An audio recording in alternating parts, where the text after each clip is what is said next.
Australian is at Adweek Europe, and I'm speaking to Sir Martin Sorrell, Chief Executive of WPP. Hello, Mark. Hi there, nice to see you again. It was only a It's few good months to be ago back you spoke in New York, wasn't talking to an Australian, New Zealander again. Don't go there again, we sorted out the Australian-New Zealand thing.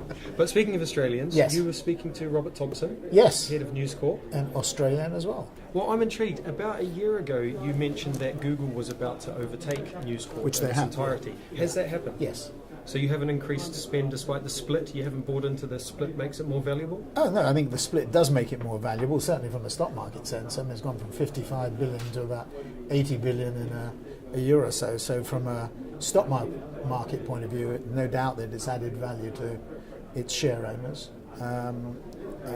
So I think it's been good, but you know, you can't fight the tide, and the tide is that newspapers and magazines, if you look at the data, you look at the Group M data, the newspapers and magazines have lost about they've lost about 25% of their share since 2006. Well, last 8 years or so.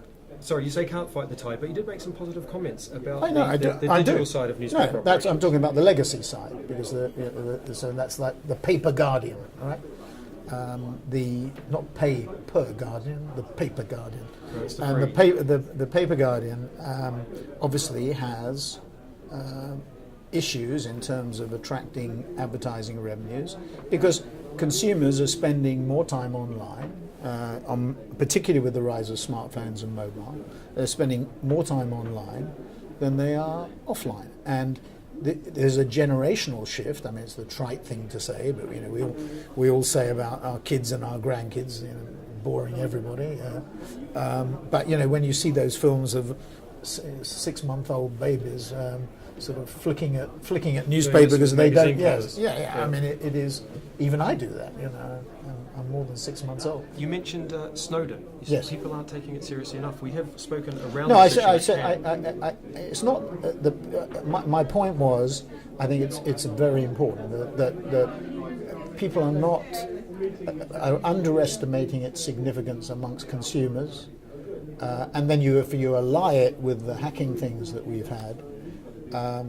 And because there are two issues, as we said in the thing. One was, you know, the privacy issue, and then there's a security issue. And I think if you solve the security issue in a way, you solve the privacy issue, because people know that their data will be secure. And then you on the privacy issue, you basically engage with them and you say, this is what we want to do. This is the data that we want from you, and this is what we're going to do for it or with it, rather than having these tortuous things, you know, when you're asked to accept or deny a long agreement, which, you know, if you actually spent time reading it, would drive you crazy because of the legalese, and if you sent to a lawyer, it would take about 2 months, by which time you've lost any interest in the application or the site you're being asked to opt into.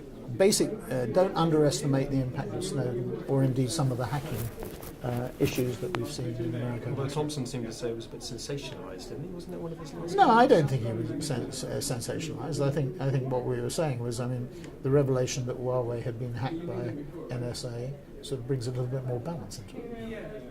Well, thank you very much for your time. Thank you, Mark. I might ask you about your operating margin next time.